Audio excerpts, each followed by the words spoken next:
Le texte est écrit, mais aujourd'hui le verset est vivant. Laissez-moi vous donner le battement de cœur de cette parole. Bonjour, je suis le pasteur Jean-Claude Nkou.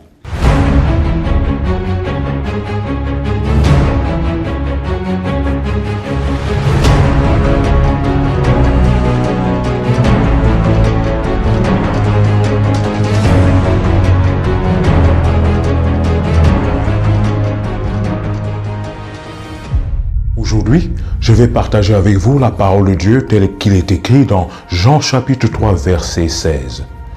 Jean chapitre 3, verset 16.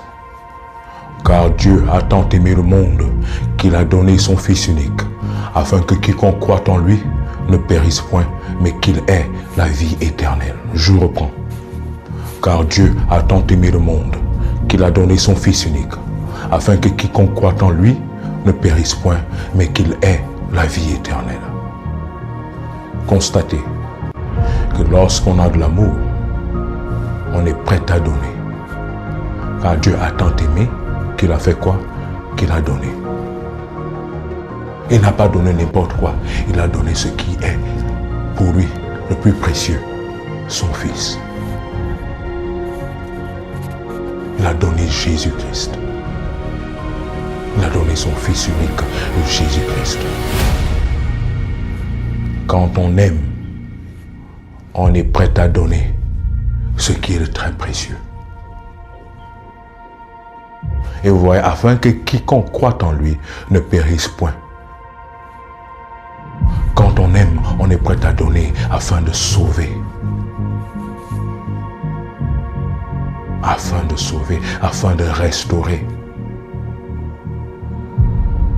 Afin d'être la cause d'une élévation, afin de sauver. Car Dieu a tant aimé le monde qu'il a donné son Fils, afin que quiconque croit en lui ne périsse point, mais qu'il ait la vie éternelle. Quiconque, n'importe qui, tous. L'amour ne doit pas avoir une orientation particulière. L'amour est pour tous. L'amour est pour ceux qui sont malades. L'amour est pour ceux qui sont en santé. L'amour est pour les pauvres. L'amour est pour les riches. L'amour est pour ceux qui sont dans la lumière. L'amour est aussi pour ceux qui sont dans les ténèbres. L'amour est pour ceux qui s'en sortent chaque jour. L'amour est aussi pour ceux qui ne parviennent pas à s'en sortir chaque jour. L'amour est pour tous. Cessons de manifester notre amour seulement envers nos bien-aimés, envers ceux qui nous font du bien. Non, nous devons manifester notre amour envers même ceux qui nous font du mal. Oui, envers ceux qui nous accusent. Envers ceux qui nous persécutent, nous devons manifester la grâce et l'amour. Envers ceux qui ne sont pas dans la même classe sociale que nous, nous devons manifester l'amour envers tous. Même envers la personne qui t'a méprisé, manifeste l'amour envers cette personne.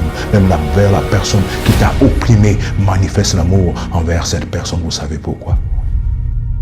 Parce que quand on manifeste l'amour, il n'y a rien que l'amour pour vaincre la haine.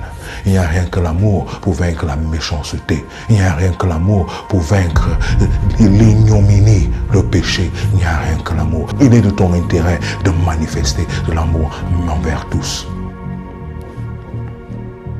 Je vais vous donner un secret. Vous savez, vous avez remarqué que les hommes politiques, quand ils vont en campagne, ils offrent la nourriture à tous. Ils vont dans les villages, dans les villes, ils offrent la nourriture. Ils ne font pas de distinction entre qui est pour moi, qui n'est pas pour moi. Tous ceux qui sont venus, ils donnent la nourriture. Vous savez pourquoi? Parce que la loi est claire. Quand vous donnez et que la personne prend, cette personne ne peut plus vous faire du mal.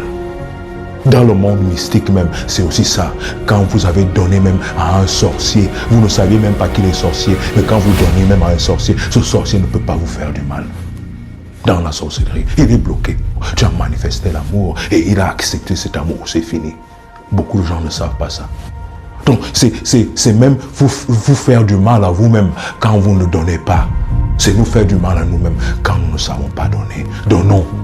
Pas par hypocrisie, pas par intérêt, mais parce que nous voulons restaurer notre vie. Nous voulons restaurer notre entourage, car Dieu a tant aimé qu'il a donné ce qui est plus cher, ce qui est le plus cher à tous, afin d'opérer le miracle de la restauration et de l'élévation. Opérer le miracle pour ceux qui nous entourent, même opérer le miracle pour nous-mêmes, car Dieu a tant aimé le monde qu'il a donné. Apprenons à donner. Apprenons à être des gens qui sont passionnés par la charité, sans intérêt, et vous verrez le miracle de la restauration, vous verrez le miracle de l'élévation. Oui, car Dieu a tant aimé qu'il a donné, qu'il a donné. Il a tant aimé quoi? Il a tant aimé le monde. Dieu n'aime pas le péché, mais il aime le pécheur. Voilà pourquoi il milite jusqu'à donner son Fils, afin que le pécheur puisse être sauvé et restauré. Apprenons à donner, afin de restaurer ceux qui sont autour de nous. Car lorsque nous restaurons ceux qui sont autour de nous, lorsque nous élevons en dignité ceux qui sont autour de nous, en réalité, c'est nous-mêmes que nous restaurons, c'est nous-mêmes que nous élevons en dignité. Nous nous prédisposons à l'élévation. Apprenons à nous abaisser, afin que nous puissions être élevés. Soyons comme Dieu, quand nous avions été créés à son image et selon sa ressemblance, car Dieu a tant aimé le monde qu'il a donné son Fils unique, afin que quiconque croit en lui ne périsse point, mais qu'il ait la vie éternelle. Que vous inspire cette parole et ce texte biblique? Donnez-moi votre avis en commentaire. Que Dieu vous bénisse.